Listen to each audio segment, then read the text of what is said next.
अभी वो 24.4 point slow form पे बेस्ड क्वेश्चन है। डेरिवेशन सबके मैं करा चुका हूँ। इक्वेशन क्या होती है पॉइंट स्लो फॉर्म, क्या मतलब है, अगर कोई लाइन जा रही है, ठीक है, उसका हमें स्लोप पता है सपोज m, और इसका एक पॉइंट पता है x1 y1 से होके जा रही है, इसका स्लोप भी पता है हमको m है और x1 y1 से होके जा रही है, तो इसकी इक्वेशन क्या होती है y minus y1 m x minus x1, ठीक है, ये इसकी इक्वेशन होती है। इसी पे बेस्ड सारे क्वेश्चन मिलेंगे 24.4 में। तो देखते हैं एक दो क्वेश्चन जो अलग से देखें। इसमें सबसे पहले आप एग्जाम्पल 3 देख लो। एग्जाम्पलर का है ये, क्या दे रखा है क्वेश्चन कि एक लाइन है जो कि 1,2 से पास हो रही है, ठीक है, और 30 डिग्री एंगल बना रही है विद y एक्सिस, ठीक है। तो लाइन कुछ कैसी होगी, कहाँ से जा रही है 1,2, 1 ये है 2 ये है, इस पॉइंट से होके जा रही है, ठीक है, और 30 degree with y axis. y axis के साथ 30 डिग्री मतलब कैसे बनाऊं, 30 मतलब x एक्सिस के साथ 60 डिग्री का बना लो। अच्छा, पॉजिटिव अगर x axis y positive y axis के साथ 30 है तो पॉजिटिव x के साथ 60 होगा, ठीक है। तो 60 बनाने के लिए मुझे कुछ इसको लेना पड़ेगा इस तरीके से, तभी तो ये 60 बनेगा। अगर ये 60 होगा तो ये 30 होगा, ठीक है, ये बात आप समझ गए। तो बस हमें स्लोप मिल गया फिर m इक्वल टू 10 60 मतलब √3 और √3, तो इक्वेशन क्या होगी y माइनस y1 मतलब 2m √3 x माइनस x1 मतलब 1। इक्वेशन क्या हो जाएगी √3x माइनस y, ये माइनस का 2 और ये माइनस का √2 प्लस का 2 और माइनस का √3 इक्वल टू 0। ये कांस्टेंट टर्म हो गया और ये x ये y का टर्म, इक्वेशन आ गई। समझ आ गया होगा आपको, ठीक है।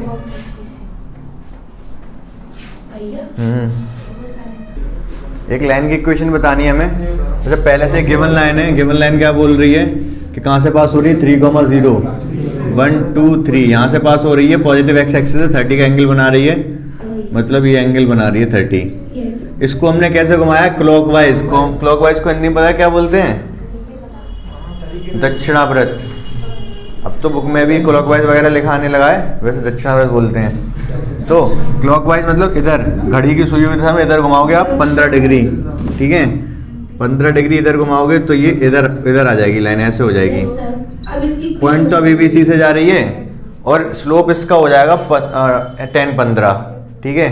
तो स्लोप ऑफ m न्यू कितना होगा 10-15 क्योंकि 15 ही तो रह गया, 15 इधर घुमा दिया हमने तो पॉजिटिव x एक्सिस से 15 एंगल रह गया क्योंकि पहले 30 था, तो 10-15 हो जाएगा। 10-15 की वैल्यू कैसे निकालोगे 10-45 माइनस 30, इसको लिख सकते हो आप 10-45 माइनस 10-30 अपॉन 1 प्लस 10-45 इंटू 10-30। इसकी वैल्यू 1, इसकी 1/√3, 1 माइनस 1/√3, इसकी 1 और ये 1/√3, 1 प्लस 1/√3, √3 इधर जाएगा, √3 माइनस 1 अपॉन √3 प्लस 1, नीचे जो √3 आएगा वो कट जाएगा।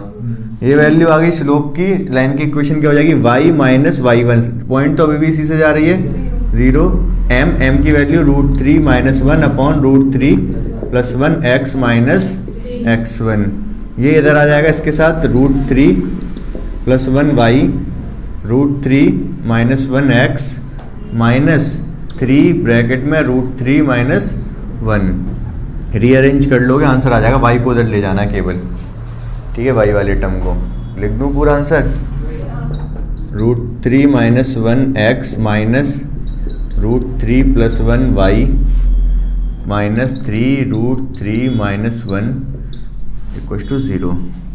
इसमें मल्टीप्लाई हो कर दिया होगा आंसर में उसने। जो क्वेश्चन है उसमें गिवन है जो पॉजिटिव x एक्सिस है उससे थीटा है और उसका हमें दे रखा है एंगल sin 3/5, ठीक है। तो और ये दे रखा है जिससे वो लाइन पास हो रही है वो है 1,2। तो अगर देखें sin 3/5 है तो 3/5, तो फिर हमें tan थीटा भी चाहिए। तो tan थीटा क्या होता है परपेंडिकुलर अपॉन बेस, और ये ट्रिपलेट होती है 5 3 4, तो इससे हो जाएगा साइन थीटा 3/4। तो ये tan थीटा आ गया 3/4। और हमें अब इक्वेशन पूछी है बस इसकी, तो इसकी इक्वेशन क्या होती है, y minus y1 equals to m x minus x1। So इस वैल्यू tan थीटा की वैल्यू को इससे इसमें पुट कर देंगे, और ये हमें 1,2 जिससे वो पास हो रही है लाइन वो दे रखे हैं, तो ये इनके उसमें y1 और x1 में पुट कर देंगे, और ये जो 3/4 है ये इसका tan थीटा आ ही गया। तो इक्वेशन हो जाएगी y minus y1 2 equals to m 3/4 x minus 1, ये इक्वेशन आ जाएगी।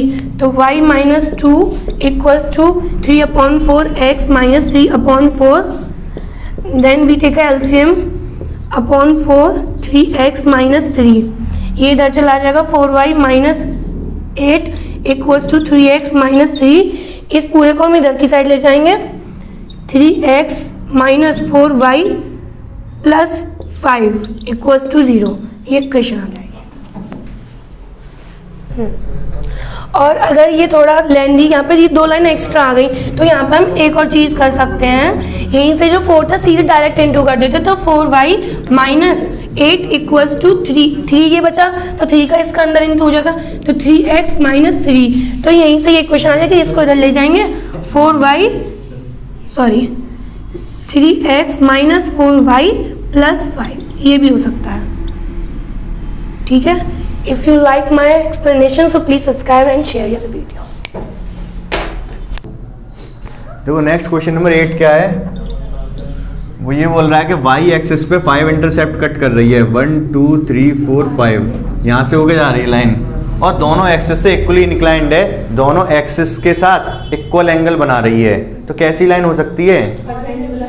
हाँ, दोनों एक्सिस से इक्वल एंगल बना रही है, वो इक्वल एंगल बना रही है, मतलब लाइन कैसी हो सकती है? 1 2 3 4 5, यहाँ से होके जा रही है, ये 45 है, और पॉजिटिव एक्स एक्सिस से कितना है? ये 45 है, और कितना होगा? ये 90 है ना, ठीक है।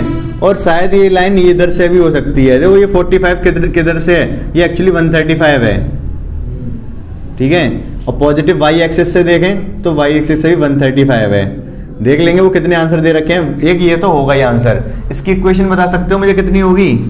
ये पॉइंट कौन सा है? 0,5 दे रखा है, तो ये ऑब्वियस सी बात है, ये कौन सा होगा? वो लग गया नहीं है उससे, लेकिन 5,0 से ही जाएगा। तो इक्वेशन क्या हो जाएगी इसकी फिर? x plus y is equal to 5. x plus y is equal to 5. अरे ये 135 एंगल हो गया ना, तो y माइनस इसमें रख लो y माइनस 5 10 135 x माइनस 0, तो y माइनस 5 इसकी वैल्यू -1 और ये x, ठीक है। तो क्या x को इधर ले आए, माइनस का x plus y minus 5 equal to 0, ठीक है। और अगर मैं इस लाइन को कुछ इस तरीके से बना दूं इधर साइड पर, तो ये एंगल 45 होगा, ठीक है, पॉजिटिव x एक्सिस से, और यहाँ पॉजिटिव y एक्सिस से एंगल कितना होगा? 135 या फिर 45 हो सकता है, ये वाला भी आंसर हो। आंसर चेक करो कितने दे रखे हैं इसके, 2 हैं, एक ये वाला होगा इसका, और बता दो आप क्या होगा इस केस में, एंगल कितना आएगा? ये 45 आएगा, तो क्या होगा? y माइनस 5 10 45 x माइनस 0, तो ये 1 हो जाएगा, ये x माइनस प्लस का आएगा, उधर लेके जाना पड़ेगा, ये वाली इक्वेशन हो जाएगी, ये x प्लस का y उधर ले जाके माइनस 5 उधर ले जाके प्लस, ठीक है। देखो क्वेश्चन क्या दे रखा है, ये 2 पॉइंट दे रखे हैं, इनको ज्वाइन कर दूं मैं। ये बोल रहा है कि एक लाइन है जो कि इसको कहाँ पर कट करके जा रही है? 3:4 में। अगर ये पूरा 7 होगा यहाँ पर मान लो, तो 3 ये है तो 4 ये होगा, ज़्यादा पास आ गया, थोड़ा इधर कर लो, 3:4 में कट करके जा रही है, उसके परपेंडिकुलर है, मतलब ये वाली लाइन होगी, ठीक है। तो इसके परपेंडिकुलर ये वाली जो लाइन है, इसका स्लोप मैं पता कर सकता हूँ, इसका स्लोप m1 है इसका स्लोप m2 ले लूँ तो m2 पता चल जाएगा मुझको, और ये वाले कोऑर्डिनेट भी पता चल जाएंगे। ठीक है, तो हम इक्वेशन फिर बना ही लेंगे। कर दे रहा हूँ मैं, देख लो, वैसे तो आसान है। m1 कितना होगा? m1 होगा 5 माइनस 3 और माइनस 5 अच्छा 8 माइनस 3, 8 माइनस 3 माइनस 5 माइनस 2, कितना आएगा ऊपर? ये 5 और नीचे 7 माइनस का, ये m1 हो गया। तो m2 कितना होगा? उल्टा कर दो और नेगेटिव हटा दो, 7/5। ठीक है, m2 आ गया। और हमें ये पॉइंट ले लो, ये a ले लो, ये b ले लो और ये c ले लो। तो c के कोऑर्डिनेट क्या होंगे? c के कोऑर्डिनेट होंगे 2 माइनस 5 डिवाइडेड बाई 2 और 3 प्लस 8 डिवाइडेड बाई 2। ठीक है, नहीं मिड पॉइंट नहीं है, हाँ रेशियो वाला ही लगेगा। तो सेक्शन फॉर्मूला लगेगा यहाँ पर। सेक्शन फॉर्मूला क्या होगा? 2 का मल्टीप्लाई होगा 4 में, ठीक है, और 5 माइनस 5 का होगा 3 में, -5 इंटू 3, माइनस नहीं आता ही, -5 की वजह से आया, आता प्लस है, चौथा भी प्लस लगा लो, माइनस लगा लो। अपॉन में कितना? 3 और 4 7। इधर आ जाओ, अब 3 का मल्टीप्लाई होगा 4 में, तो ये वाली 3 का इस 4 में, इस वाली 3 का होगा 8 में, 3 का 8 में, बीच में प्लस, डिवाइड बाई दोनों का सम। ठीक है, तो सी के कोऑर्डिनेट कितने आ जाएंगे? 8 और ये कितना? माइनस का 15, तो -7 डिवाइड बाई 7 -1, ये कितना आएगा? 12 और ये 24, 12 और 24 कितना हो गया? 36 पक्का? हाँ सही है, 36 डिवाइड बाई 7, 35 होता तो कटना जाता, अब नहीं कटेगा। तो ऐसे ही रहने दो इसको, ये देख लेना, चेक कर लेना कुछ गलत ना आ गया हो। वैसे कटना चाहिए था, जनरली सॉल्यूशन ऐसे आसान कैलकुलेशन देते हैं, लेकिन ये हमारे सी के कोऑर्डिनेट आ गए। m2 हमारे पास है ये, जो हमें जिसका लाइन की इक्वेशन चाहिए, सी पॉइंट है ये जिससे वो पास हो रही है। इक्वेशन क्या होगी? y माइनस y1 36/7, m कितना है? 7/5, x minus x1, minus x1 करोगे तो +1 आ जाएगा। 5 का मल्टीप्लाई इधर और 7 का उधर, 5 का इधर करोगे तो कैल्शियम ले लूँ, 5y माइनस 36 इंटू 5/7 और 7x किधर? इधर कर तो दिया, 7x + 7। ठीक है ना। अब ये 7/5 होता तो 7 कट जाता है, चलो ठीक है, नहीं कट रहा, कोई बात नहीं है। तो ये आप रीअरेंज कर लो, एलसीएम लेने से ले लेना, यही आंसर होगा। ठीक है, कैलकुलेशन चेक कर लेना अगर गलत हो गई हो तो। देखो नेक्स्ट जो एक्सरसाइज है 23.5 क्या है? 2 पॉइंट फॉर्म। तो 2 पॉइंट फॉर्म पता है आपको क्या होती है? ये उसी से आई थी, इसका डेरिवेशन जब किया था तो उसी में स्लोप का फॉर्मूला लगा दो। किसमें? स्लोप और 1 पॉइंट फॉर्म में, तो ये वाली आ जाती थी।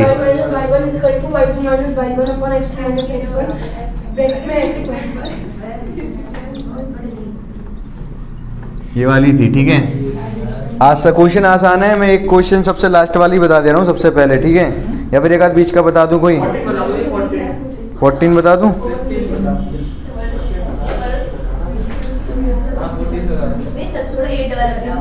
एट वाला बता दूं पहले, क्या है दे रखा है? Find the equation of straight line which bisect distance between the point this and this and also bisect distance between the point. ये तो बहुत आसान है चारुल,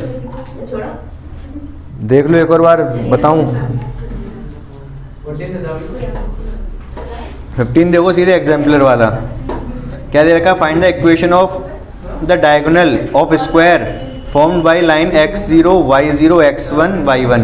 एक स्क्वायर है, ठीक है, एग्जाम्पलर का यही है कि इसमें क्वेश्चन x y 4 लाइन दे रखी है। क्वेश्चन है ये 15, x = 0, y = 0, x = 1, y = 1। तो x = 0 कौन सी लाइन है? ये है। y = 0 कौन सी है? ये है। x = 1 कौन सी है? थोड़ा दूर ले रहा हूँ।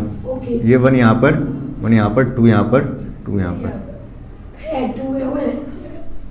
तो ये x इक्व टू 1 हो गई लाइन, ये y इक्व टू 1 हो गई लाइन, ये एक स्क्वायर बन गया बीच में, ये वाला पॉइंट 1,1 हो गया, ये वाला 1,0 हो गया, ये 0,1 हो गया।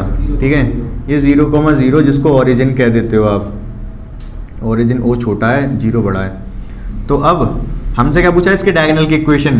क्या आप इसकी इक्वेशन और इसकी इक्वेशन नहीं बता सकते? बहुत आसानी से बता देंगे भैया, इसमें है ही क्या, लग नहीं रहा मुझे बताने की जरूरत है। इसमें पूछा है क्वेश्चन। इस ओ ए की ये कर लो, O A B C, O B की इक्वेशन नहीं बता सकते? 2 पॉइंट दे रखे हैं, ये वाला पॉइंट, ये वाला पॉइंट। ए सी की नहीं बता सकते? दोनों पॉइंट दे रखे हैं। तो देखो क्या दे रखा है, हमें कौन सी लाइन की इक्वेशन बतानी है। एंगल ए है, इसका बाइसेक्टर होगा एंगल ए का, उसकी इक्वेशन बतानी है हमको। ठीक है, एक तो स्लोप वगैरह, हम इस लाइन का स्लोप पता कर लें, पॉइंट तो पता ही है, पता चल जाएगा, लेकिन करना नहीं है। क्यों? कर भी सकते हैं लेकिन उससे नहीं करेंगे फिलहाल। क्यों नहीं करेंगे? क्योंकि हमें कौन सी फॉर्म दे रखी है यहाँ पर, 2 पॉइंट फॉर्म से करनी है, तो 2 पॉइंट फॉर्म से ही करते हैं। उसके लिए हमें एक कंसेप्ट यूज करना पड़ेगा। क्या कंसेप्ट यूज करना पड़ेगा? हमें इस पॉइंट के कोऑर्डिनेट पता करने पड़ेंगे। इस कौन से फॉर्मूले से? मिड पॉइंट वाले, मध्य बिंदु वाले से नहीं, ये मिड पॉइंट नहीं होगा। अगर ये मीडियन होता, उसने कहा होता कि BC की मीडियन अच्छा मीडियन होती तो जरूरी नहीं ऐसे जाती, नहीं ऐसे ही जाती, ऐसे क्यों नहीं जाती? हमसे ये कह दिया ए से जाने वाली मीडियन की इक्वेशन बताओ। ए से जाने वाली मीडियन मतलब माध्यिका की इक्वेशन पूछता तो इस डी के कोऑर्डिनेट क्या हो जाते? मिड पॉइंट होता, निकाल देते आप डी के कोऑर्डिनेट, और ए से तो बजा ही रही है, तो आप इक्वेशन बहुत आसानी से निकाल पाते। फिलहाल क्वेश्चन वो नहीं है यहाँ पर। ये क्या है? एंगल बाइसेक्टर है। जो AD है क्या है? Angle bisector. तो एक थ्योरम होती है कि अगर ABC है ट्रायंगल और ये एंगल बाइसेक्टर है, तो अगर ये लाइन की इक्वेशन है, ये लाइन है 4, 5 और ये मान लो 6 है, तो ये जो BD डिवाइड बाई DC होगा वो होता है 4/5। इन साइड के रेशियो में डिवाइड होती है ये वाली चीज, एंगल बाइसेक्टर थ्योरम। आपको ध्यान हो, RD में था क्लास 10th में। ठीक है, अगर ये एंगल बाइसेक्टर है, ये 4, 5 है, तो ये जो BD DC का रेशियो है वो 4 और 5 ही होगा। नहीं आई बात समझ? एंगल का नहीं था, ये भी एक था, आपको ध्यान नहीं होगा ये। और था क्या? NCERT में भी तो था, क्वेश्चन था या थ्योरम थी? हाँ जो भी था, फिलहाल आप इतना ध्यान रखो, जो BD रेशियो CD होगा, BD रेशियो DC होगा, वो क्या होगा? AB रेशियो AC होगा। तो आपको AB और AC की लेंथ पता करनी पड़ेगी। AB की पता चल जाएगी, AB की लेंथ कितनी है? AB की लेंथ है 4 का स्क्वायर, 4 माइनस 0 का स्क्वायर, 3 माइनस 0 का स्क्वायर 5 आ जाएगा। AC कितना होगा? 4 माइनस 2 का स्क्वायर मतलब 2 का स्क्वायर, और 3 माइनस 3 का स्क्वायर प्लस 0। ठीक है, ये आएगा 5, ये आएगा 2। तो BD रेशियो DC आ गया आपके पास कितना? 5/2। अब आप D के कोऑर्डिनेट पता कर पाओगे? D के कोऑर्डिनेट पता कर लोगे, इक्वेशन आ जाएगी AD की, क्योंकि एक तो पॉइंट पता ही है, इस पॉइंट से जा रही है AD, एक और पता चल जाएगा D के कोऑर्डिनेट पता करके। बोलो सेक्शन फॉर्मूला से 5/2 में ब्रेक कर रहा है ना ये, इस लाइन को BC को 5/2 में ब्रेक कर रहा है, तो सेक्शन फॉर्मूला से आप D के कोऑर्डिनेट निकाल सकते हो। ठीक है, अभी जैसे पिछले क्वेश्चन में निकाले थे। 14 क्वेश्चन और देख लो, बाकी सब तो आसान है। 14 क्वेश्चन में क्या कह रहा है? एक लाइन की इक्वेशन बतानी है जो कि ट्राइसेक्ट कर रही है, ओरिजिन से पास हो रही है। एक लाइन दे रखी है, क्या लाइन दे रखी है? 3x equal to 12। y अगर y को 0 कर दूं, x इक्वल टू 4 होगा, 1 2 3 4 यहाँ से पास होगी। अगर इसको x को 0 कर दूं, y इक्वल टू 12 होगा, 1 2 3 4 5 6 7 8 9 10 11 12 यहाँ से पास होगी, यहाँ से पास होगी, ये लाइन होगी। ठीक है, इसको एक लाइन की इक्वेशन बतानी है, एक क्या ज़्यादा बनेंगी, जो ओरिजिन से पास हो रही है, इस लाइन को ट्राइसेक्ट कर रही है। ट्राइसेक्ट मतलब 3 पार्ट में, यहाँ से और यहाँ से 3 पे इक्वल पार्ट हो गए। अगर ये A है, ये B है, तो आप C और D के कोऑर्डिनेट नहीं पता कर सकते? बोलो भैया कर सकते हैं। कैसे करेंगे? क्वेश्चन था एक ये, अगर मैं बात करूं ए के कोऑर्डिनेट बी के कोऑर्डिनेट पता है आपको, ए के कोऑर्डिनेट क्या, बी के कोऑर्डिनेट क्या हो जाएंगे 4, 0 और इसके कोऑर्डिनेट क्या हो जाएंगे 0, 12। जब आप सी के कोऑर्डिनेट निकालोगे इसको भूल जाओ फिलहाल, ट्राइसेक्ट कर रहा है ना, तो ये 1 है, ये 1 है, तो ये भी 1 होगा, मतलब 3 इक्वल साइड हैं। तो अगर AC रेशो CB की बात करूं तो ये हो जाएगा 1:2। बोलो होगा कि नहीं? ये 1 और ये 1 और 1 2, तो ये रेशो पता चल गया आपको 1 और 2, ये वाली 2 है, ये 1 है, तो आप सी के कोऑर्डिनेट पता कर लोगे कि नहीं? जब सी के कोऑर्डिनेट पता चल गए तो डी के कैसे पता करोगे? सी और डी का मिड पॉइंट, सी और बी का मिड पॉइंट है डी, तो मिड पॉइंट वाले से करोगे, फिर सेक्शन फॉर्मूला नहीं लगाओगे। सी और बी का मिड पॉइंट होगा डी, तो इसके कोऑर्डिनेट आ जाएंगे, इसके कोऑर्डिनेट आ जाएंगे। ठीक है, आपको इक्वेशन किसकी बतानी है? आपको ओसी की बतानी है। ओसी की क्यों? ओरिजिन से पास हो रही है और ट्राइसेक्ट कर रही है इसको। ये तो 0, 0 है, इसके कोऑर्डिनेट आपको पता चल चुके होंगे, ओसी की आ जाएगी। और एक बतानी है ओडी की, ये तो 0, 0 से पास हो रही है एक तो, और दूसरा डी से पास हो रही है, डी के कोऑर्डिनेट आप पता कर चुके होगे, तो ओसी और ओडी की आप इक्वेशन निकाल पाओगे। बोलो समझ आया? पक्का क्लियर है ना? बिल्कुल अच्छे से करके लेके आओगे। यही दोनों लेवल 2 के क्वेश्चन थे, ये दोनों, एक मैंने बता दिया, बाकी तो सब आसान है, आप खुद से कर लोगे। ठीक है, कोशिश करना आप करने की।